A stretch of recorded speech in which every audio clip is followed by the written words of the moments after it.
Um. Oh no, What is it? Jerry, look behind What? you. Look behind you. Look who came in. Hey, Oh, how you oh doing there, my guy? God. Jerry, how you doing? Oh my gosh. It's Kenny Bolin. Oh Hey, no. if you don't mind, let me pull up a chair here and have a seat. You didn't start the podcast without me, did you? For crying out loud, I told you I'd be there in 5 minutes. I told Clay Conrad here that I'd be there in 5 minutes. This is not Clay Conrad. This is What's- Glenn Moore. Glenn Moore? Glenn, is this who has been texting you? Oh. Is it Kenny Bolin? Well, this was the number I was given. I was told to text you and let you know that I'd be on my way and that I would be an invited guest on the show, the first ever guest. Well, hang on here a minute. Here, let me sit down. Good God, Jerry. What this equipment is prehistoric. Hey, hang on. Kenny, pull up 2 chairs. Come on. Styles Bitchley, my driver. Come here, Styles. Do me a favor. Get in there and hook up one of my Bolin Media microphones and get me my Beats by Bolin headphones so I can monitor this thing. We're gonna clean this thing up. I got a reputation. You have your own microphone? You can Well, just of lean course. into Glenn's there. If you can. No, I'm not leaning into Glenn's or Clay or whoever he is. Glenn's going to be leaning into you. You've gotten bigger, Kenny. You have your own gravitational pull. No, Look out. I- Look back, Glenn. Scoot over, Kenny. Jeez. I have not. Well, hang on here, man. Get my microphone plugged in there. Bolin Media, the blue one. Get the blue one hooked up. And get me my headphone. Give me a second there. Let's get this hooked up. Goodness. Jeez. And I got a reputation to uphold here. You know I'm the podcast king, you know. Yeah, you have a reputation, and you're going to find this out. The older they get, the better they work. That's what your reputation is going to be like from Kenny Bolin. Okay, it looks like we got 1, 2, 3. How's that sounding? Is that sounding all right? Yeah, you Well, it sound. sounds a little better than when yeah. you were just standing behind Glenn there. All right, here we go. All right. Well, great. Well, Jerry, I just want to let you. Well, unfortunately, so you didn't tell Jerry I was coming? I had no clue you were No, coming. he did not. I Trust didn't. me, No he clue. did not. Well, Scott Bowden contacted me and gave me this number, and Scott Bowden said that the Jerry Lawler wants you to be his first ever guest on his podcast, and he wanted to change the name of it to Dinner with the Kings. And so he only had to add an S. So I said, well, I'd be honored. Now, I'd be honored. First of all, very few people know who Scott Bowden is. Well, I know that. And second of all, Scott Bowden is obviously still the habitual liar that he was years ago when he was managing for us here in Memphis, Tennessee. I have never told Scott Bowden to tell you that I wanted you to be on as my first guest. We were just talking about this a few minutes ago. I'm not having guests on the show. Well, you got one now, so you might as well take advantage of it. I mean, who better than me? Who knows more about you than me? And we've had, come on, Jerry, we've had some issues over the years. I remember when I started at OVW, you started coming up there and you had a bit of a problem with me referring to myself as the king. And I tried to make it clear to you, Jerry, that I am the king of managers. I'm paying homage to you. I never once claimed to be the king of wrestling. King of manager. But you still seem to get hot about that. And I remember the first time, my first nice crown I ever had, I managed Rob Conway. I'm sorry, I managed Rob Dickin. Who the hell's that? I managed Bull Buchanan. That's who it was. See, I'm getting old. My memory's fading. But I was managing Bull Buchanan, and you were in a tag match with Rob Conway. And I thought we were going to have a nice, friendly match. You and I had been friends since 1974. And at the end, you said, Kenny, you forgot something. And I did. You had my crown in the ring. And I'm thinking, well, look at there. This is nice. He's going to give me my crown back. So you had me walk all the way back from the dressing room to the Louisville Gardens. Came in there, and I was trying to be nice and respectful, and then you laid it in the middle of the ring. You said, come and get it, Kenny. Crawl and get your crown. So I said, all right, I'll do it. So I crawled. And what did you do? You took both feet, and you jumped up and down and stomped my $200 crown to death right in the middle of the ring. $200? What a cheap piece of junk anyway. I mean, where you get a $200 crown? Good grief. Well, that's all. I was just starting, Jerry, for crying out loud. So, well, Kenny, I'm sure you have all of those memories as you did from. Let me explain to everyone exactly who Kenny Bolin is to me. Yeah, who is this guy? I don't know who this guy is. Well, he's at least I met him. How old would you think you were when I met you? 14, 15 years old? We met in the back alley of the Louisville Gardens. I believe it was in March the 9th of 1974. See, that's why my mom was always right, and I never went bowling because she said nothing good will ever happen in an alley. And so that's why I stayed away from bowling. And that's where I met you in the back alley of you need to explain that, because the back alley of Louisville Gardens is where the wrestlers had to park their cars and then went into the back door. Well, exactly. And back when I first. So that sounds bad right off the bat that you'd be hanging out in the back alley. Now that I mention it, kind of does. But no, just to explain everything, I used to ride down to the Gardens. I'd moved to Main Street. My parents had gotten a divorce, and I lived on Main Street in LaGrange, Kentucky. Because of you, I'm sure. I don't think so.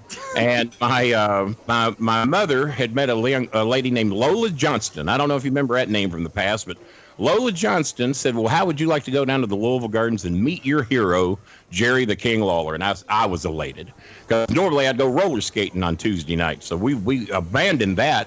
I'll go to the Louisville Gardens. So we roller skating. I was a great roller skater, for crying. Jerry, I haven't always been this big. When I met you, I weighed 300 pounds ago. I weighed about 155 back then, I guess. So yeah, I was quite the skater. And so I was in the alley, and here come you and Jim White and Sam Bass. And hey, King. Well, I didn't say King because you didn't have that name yet.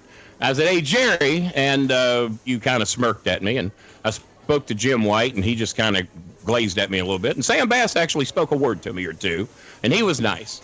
But I want you to know that I stood in that back alley waiting to become, I guess, a year before you ever really actually spoke to me. And I think Jimmy Hart convinced you that I was the only fan you had. He noticed that out of 5,000 people in the Louisville Gardens every Tuesday night, that there was one guy sitting in the front row of the cheap seats, because that's the only thing I could afford back then, that this fool, is what Hart said, cheers for you. And he called me down during intermission one night because Jimmy was not managing you yet. And he said, how would you like to meet Jerry Lawler? I said, well, my God, absolutely. So he arranged for a meeting for us in the back, back where Miss Jarrett did not like for fans to be. And I think he even got in a little trouble for that, for bringing me back there. But that was when I met you, and I got my first ever autograph of you. Well, before you got here, Kenny, I was talking about the fact that I got to go pick up Adam West one morning to have him on our Memphis wrestling show, and I was how starstruck I was. So I bet you felt the same meeting me as I did meeting Adam West. I'll grant you that. I had three heroes in my life in sports, and number one was Pete Rose, and I got to meet him on the Paul Horning Sports Showcase, and he was very nice to me. I loved Dan Marino when he played for the Dolphins. I never did get to meet him. And then you were my top three, and I'll go ahead and put you over right now. You were number one. And eventually, Jerry, at Oldham County High School, where I became, in middle school, the king of kickball. And that's where you and I... What? Will you let me tell the story and quit cackling? And I think that is cool. You became the king of kickball. Well, and this is how it all happened. And I know that over time, because, let's face it now, Jerry, when I met you, I was 14. I'm now 57. I was born in 1960.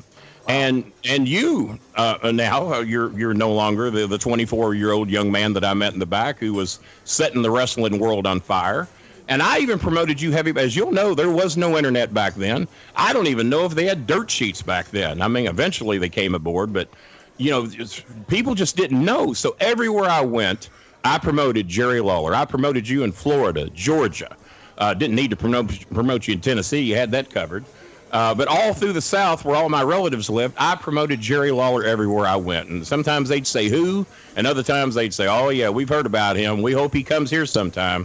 And so even back then I was promoting you. And one of the reasons I'm here today, you remember how I saved the restaurant where I said, look at this crowd in here today. Do you believe this? This time of day, this many people in here?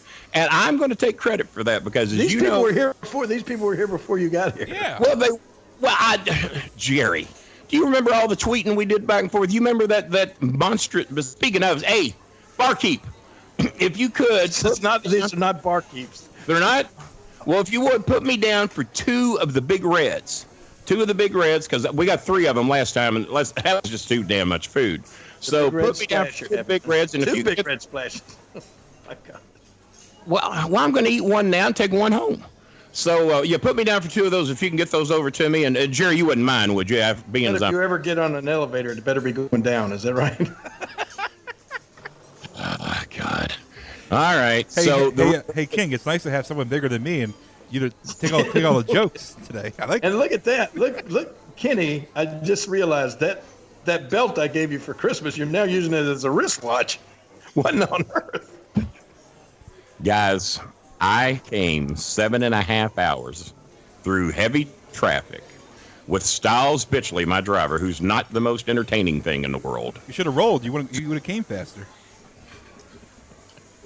I didn't come here for all the fat jokes and insults. I have a mirror. I realize how big I am. Instead of you all congratulating me and patting me on the back for losing 130 pounds, you're all trying to ridicule me and I'll pull up 2 chairs. I'll roll to Memphis. Okay, come on, guys. Cut me a little slack. Because you've really lost 130 pounds.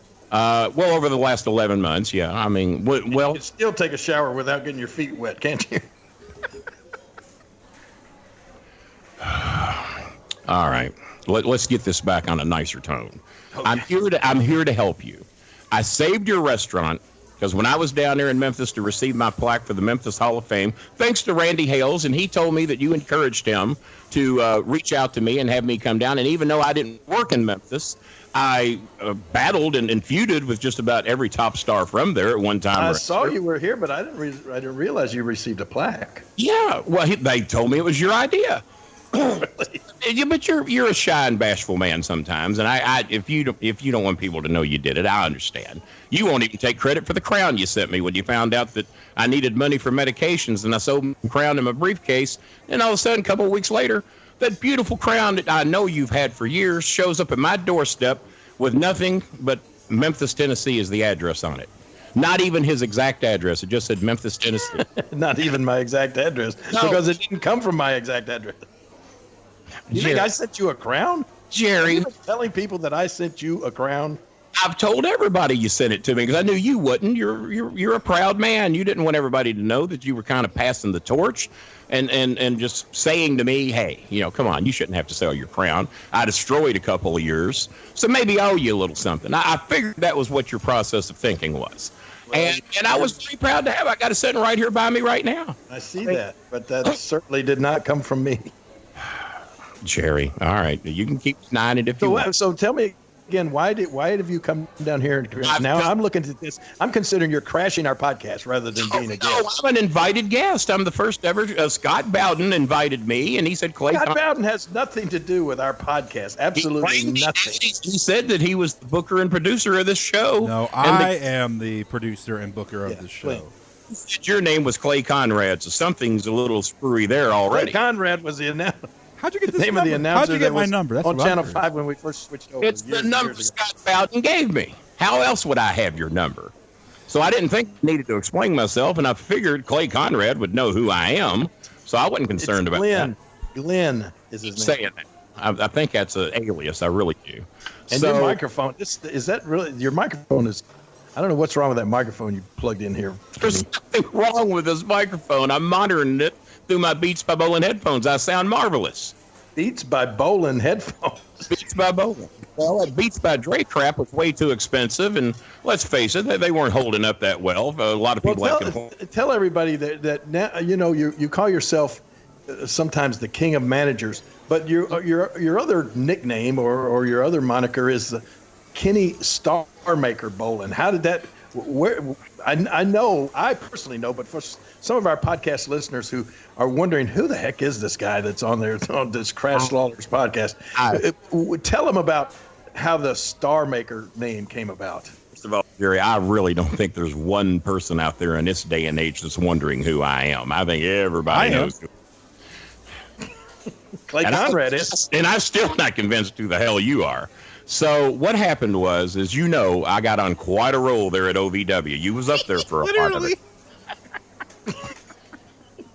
Is he your paid sidekick comedian? Can you get Clay to shut up for about 5 minutes so I can get my stuff in for Friday? Just don't throw him softballs like you got on quite a roll, because I've always said, lay down and roll, Jelly Belly, you'll make better time.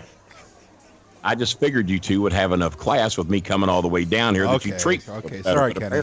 You can Apparently, continue. Go ahead. thank you, Glenn Clay, whatever the hell your name is.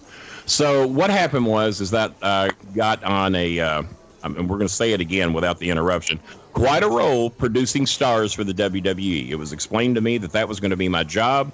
Kenny, you're never going to go to the WWE. I hope. Who made that decision? Jimmy and Danny Davis made Everybody? that decision. They said, what you're going to do is you're going to stay here and you're going to produce all the stars, and you will be the continuing force. And I came up with the name Bolin Services. They wanted to call it Bolin Management and me have a BM on my briefcase. And I said, that's ridiculous. And actually, my brother, Biscuits and Gravy Razor, half-brother, came up with the idea that it needed to be a BS. And so the fans would chant, you know the word, and bullshit. And Listen, this is my podcast. yeah, I can't talk like that. No, not at all. Never heard. Now I know. And one of the other things that you haven't told everybody is, as a kid growing up in Louisville, Kentucky, you were best friends with Jim Cornette. I was getting to that. And What are you going to get into that? Look, we don't have this is not a 24-hour long podcast. Yeah, I mean, come on. But now Jim Cornette is famous for he's got a great podcast as well. But I think Jim uses a little bit of salty language there that we don't do that here on this podcast. Well, I figured if anybody did, you did. Well, man, just throwing me a bit of a curveball here. No, Jimmy and I, we just say whatever we want, however we feel, whatever words come out of our mouth, so be it. We're not edited. We're not bleeped. And You're gonna be bleeped here if you say that word again. Yeah, we're professional here. All right, I'll try and hold back. But Jimmy was put in charge of developmental talent at Ohio Valley Wrestling. I was hired to train and develop. Let's call it what it is. Kenny, you're going to be in control of what we're going to hope are going to be bad guys, because I really don't think anybody here in Louisville likes you now, and I don't think they're going to like you later. I said, well, all right, I'll accept that because I emulated you. You were the most hated man in Louisville, Kentucky for years and years and years. And then for whatever reason, you decided to cater to the fans. I was against that the whole time. But so my first big star I sent up was Bull Buchanan. You remember Bull. And then I sent up, I believe it was Mark Henry, the world's strongest man. And you and I together kind of helped make him famous. You brought him on television in WWE. I had this first match with him on TV on Raw. You did, and he wasn't seasoned, and he wasn't ready. And I think you were the one that said, man, this guy needs to go down to OVW and probably learn from Kenny Bolin how to do this business. So, Excuse me. What? Sorry. For crying out. Waffle fry. Let's face it, it worked out. They sent me Henry, and in a short period of time, I sent him back up. And then, oh, my God, here comes Rico Constantino. And then, oh, my God, here comes John Cena. And I want you to know, and there's a DVD to back me up on this, Vince McMahon didn't think John Cena had what it took. He wanted to let him go. He wanted to release him from his contract. And you know what I said to Vince? I said, Vince, you're a fool. There is no way. Well, I told some people to tell Vince that. I said, there's no way that John Cena needs to be let go. And Danny Davis agreed with me, and Jim Cornette agreed with me. And guess who else agreed with us that helped battle to save Rico Constantino's, and John Cena's job? None other than one of your old buddies, Stone Cold Steve Austin. He believed in him too, because he'd come here to the Louisville Gardens, in Louisville, and had a great show, and they loved Cena, they loved Rico. So we had a meeting with Stephanie McMahon, and I want you to know they gave him another 90-day extension to put him on the roster. Rico got another 5 years, and guess who's still up there, the face of the company, Kenny Bolin's own creation, John Cena. Now, you can't take all the credit for that's ridiculous. For you taking all the credit for John Cena being the star that he is today. Who else would I give credit to? He was in my stable. I developed him. We had another manager there, Jimmy Cornette. You know what? I remember coming up there and wrestling him myself. Yeah, as a matter of fact, I think, didn't you win that night? I think I probably did. It was in a pouring down rainstorm with 5,100 people jammed into the Six Flags Stadium that was only designed to hold 4,000, and there was another 1,700 outside in the pouring down rainstorm trying to get in to see Jerry Lawler versus John Cena, managed by none other than Kenny Bolin. And I bought me a brand spanking new $200 gray suit from Value City that night, and that rain. Value City. Well, they were next door to the park. It was wait, an hold easy on. access. Hold on. I think you were buying drapes. And I know you still have that suit, and if you keep wearing it, it'll come back in style. Regardless, the suit got wet, and when I was standing in the trailer at the end of the night, getting ready to say my goodbyes, and it was the end of the road for John Cena. He was about to go up full time with WWE, and my suit started leaking gray ink all over the floor. Danny Davis was laughing. I'd never seen Danny Davis laugh in my life. And he was laughing with tears coming out of his eyes. You were pointing and laughing. John Cena was laughing at my $200 suit that was ruined because I had to manage him in a pouring down rainstorm. Oh, my goodness. I remember that. I told you that night. You dressed pretty good for a man who's obviously colorblind. That was just the worst looking suit and outfit that I'd ever seen. And you're right. The rain did ruin it. So you had to go buy a new suit, which was obviously did you a favor. Well, the money I made that night managing him against you, I was able to buy a few suits. Thank you very much. Oh, so, really? They must have paid you more than they did me then. Danny was a little tight with the money for the big stuff. Danny Davis was a little tight with the money. It's a little tight. So I can testify to that under oath. So that just keeps rolling, though. And then finally gets to the point to where Lance Cade and Mark Jindrak are in Bolin Services, and they are really wanting to get called up. And we're having a discussion in Danny and Jimmy's office, and both of them look at me and said, Kenny, your streak is over. There's no way that you're going to send these two, Bumble, and I won't say the other word being you asked me not to. There's no way you're going to get these two idiots to the WWE. Your streak is over. Well, I want you to know that 3 weeks later, Cade and Jindrak got called to the WWE. And when I went to the ring, I said, Jimmy, you're going to have to admit. He said, well, yep. Here he is, ladies and gentlemen, the Starmaker himself. I'd never been called that. I was always called Kenny the King Bolin, King of Managers. And I said, you know what? I like that because this way maybe Jerry will back off from me a little bit. He'll get over this jealousy of me being known as a king as well in Louisville. And I'll just be the Starmaker from now on. I like that name. I think we can make that work. And I think you'll have to admit, Jerry, I've got a lot of mileage out of the name Kenny Starmaker Bolin. But Cade and Jindrak made it. I told Jimmy, I said, you looked at me like I had a smoking turd hanging out of my mouth when I told you I would get a smoking turd. I was also...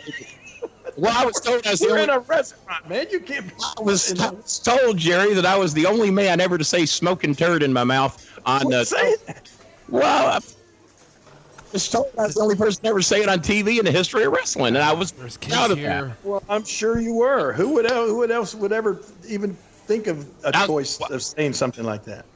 And I was wondering why there's so many kids in here today, but I forgot school's out. This place packed with kids today. I thought they was all playing hooky, eating your barbecue.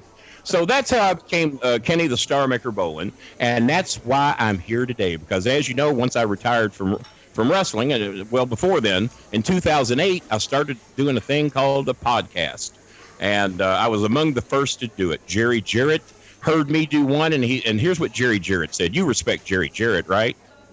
Sure. Well, Jerry Jarrett said, and he didn't even know me yet, because Jimmy Cornette would never introduce me to him. And as a matter of fact, you didn't either.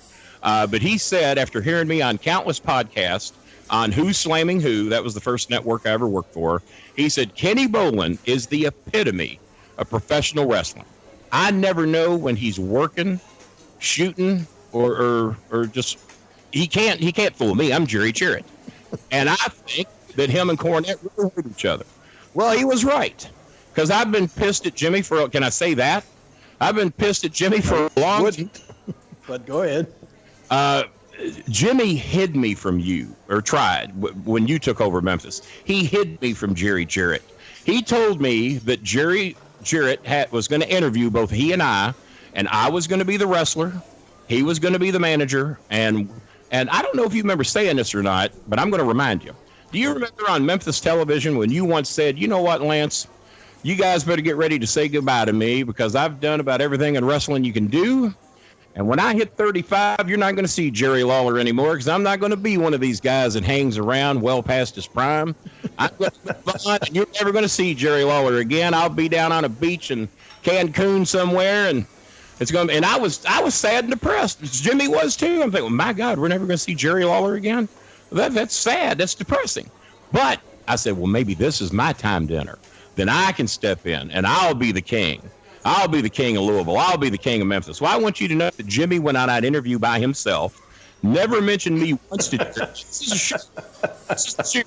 And I found out in a payphone on Main Street in LaGrange, Kentucky, that he had that interview, got the job, and didn't even mention my name. I said, well, what about me? You said that you was going to get us both in, that you lay the groundwork. You're the photographer. You had all the access to Jerry Lawler, Bill Dundee, Jerry Jarrett. Where's my job? Oh, well, Kenny, I'm just going to lay the groundwork. I'm going to get in there and lay the groundwork, let everybody know who's running things around there. And I bet you within 6 months to a year, it's going to be me and you, and we are going to take over the wrestling world. Well, I was all right with that. If he wants to get in there and do the dirty work for a year, I'll come in and clean up after that, because I was a lot better than Jimmy. I was a better manager than him. I was certainly a better wrestler than him. I was 212-0 at Oldham County High. Did you know that? You probably didn't know that. You know what my name was there? Takedown Bolin's what they called me. Takedown Bolin. Kenny, this story is dragging on. Could you make like your head and come to a point?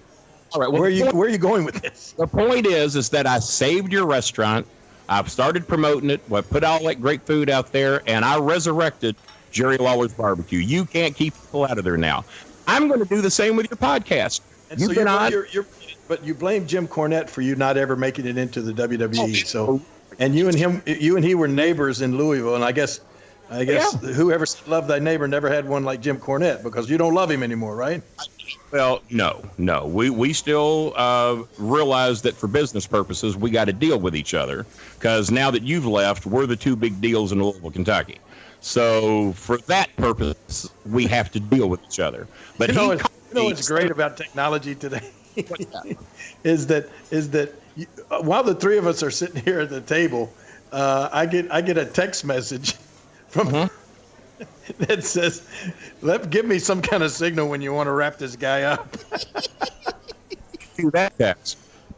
Who do you think that came from? Like Conrad? Yeah, like Conrad. Oh, crying out loud. No, man, because I still, Jerry, just let me help you with your podcast. Let me upgrade your microphones. Let me get you the good headphones. Have me like Jimmy Cornette has done. Jimmy Cornette's top-rated shows have been when I've been on the show. The only person ever to beat me was Stone Cold.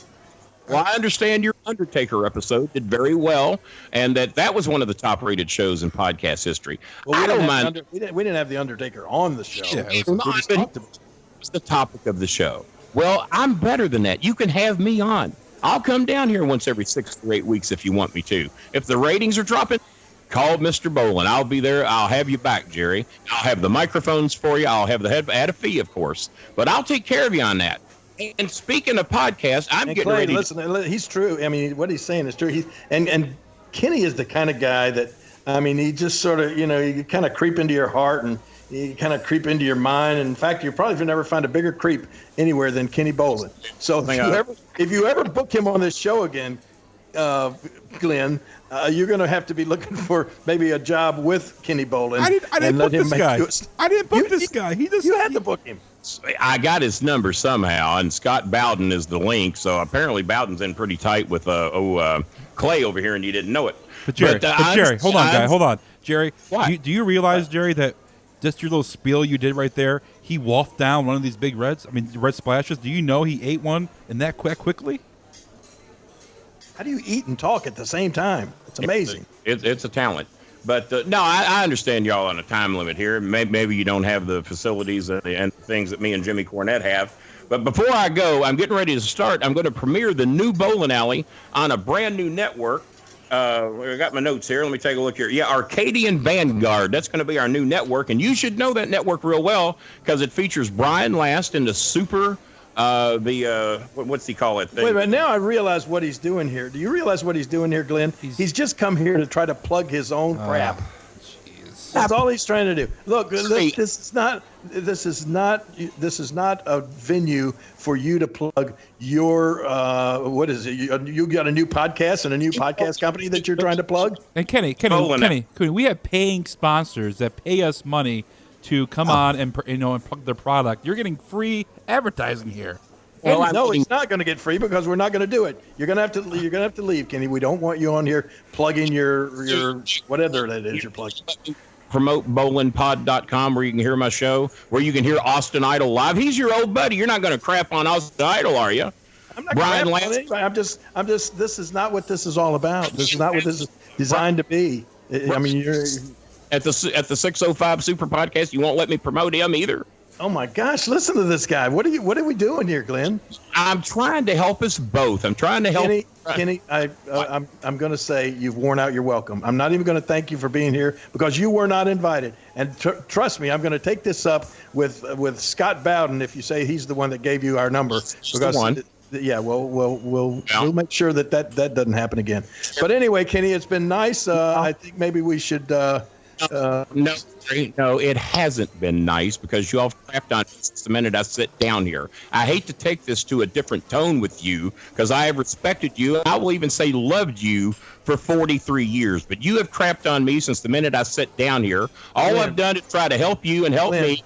I ordered food. I got another round of the big flash coming, and I don't know if you've cops. That's what we're going to do. I'm calling him. Notice, Gary, but I'm not a 14-year-old kid anymore. Well, listen, I don't want to have to get physical with you or anything like that. So we'll just have you escorted out of here because I know for a fact that's the only way you're going to leave. Let me explain something to you. If you dare lay a hand on me after me coming down here and spending my time to try and elevate your show, I won't fight you. I'll sue you. And the next podcast that's held out of here will be me and Brian Last doing the new bowling alley, and I'll own this one and any other franchises you open. So I know you won't do anything because you're too heavy to run and you're too fat to fight. So all you can do is, like Andy Kaufman, you're going to threaten to sue somebody. Well, I'm not threatening to sue you. I will sue you if you lay a hand on me. You're a violent. Did you make the call? Yeah, the cops are coming. I'm going to better not be no damn cops coming. I'm going to sit here and I'm going to eat my goddamn meal. Easy. Hey, just leave. It's a crock of shit the way you're treating me right now. Just get out of here. Not leaving. I'm going to eat my meal. Oh, so why don't you just pass me the torch? Pass me the crown. Admit that I made you the king. Can't you do that? Can't you just throw me that big of a bone and let me eat my damn meal? And I'll go home and promote your food like I did last time. I'll promote your podcast, and maybe you and I can be friends instead of you treating me like dog shit every time I come down here. You didn't even hang around for mine and Jimmy's Q&A. Glenn, did you make the call? They're coming. They said they're about 2 minutes away. You're talking about your Q&A. Your Q&A had to be shut down at my club on Beale Street with you and Cornette just because of the language that you're trying to use here on this podcast. We're not going to put up with it, so just get out of here. I am not going. When I'm done eating my last Big Red Splash and when I've drank my last drink of Mountain Dew, then on my own time, I will get up and go. All right. You are not going to tell me because you don't want to lose this restaurant, so I ain't going any damn where. Okay. Thank you. Styles, pull the car around. I'll be out when I get damn good and ready. So I will just have my meal here, and I'll just finish eating. If you want to engage in some kind conversation with me without calling me fat and making references to my weight after I've lost 130 pounds, maybe, Jerry, you and I can get along, but I ain't going any damn where. What the hell? What? You really called the damn cops? Please, get him out of here. Can I see some form of identification? I ain't going any... No, Get your damn hands off me. I'm a king in this town. Place your hands on top of your head. No, damn it, please, no, get my microphone, Styles, no, come on. Good grief. You Glenn, what on earth? I swear, Jerry, I had no clue this was going to happen. I don't know how you got my number. I know you don't want any guests. I don't know why you crashed. I got a great idea. Let's don't even air this. We have sponsors, Jerry. We have to put something out there. Oh my God. That is the worst ever. He's still screaming. Well, now they'll never fit him in. They'll never fit him in the back of that police car. They're gonna have to bring out a paddy wagon.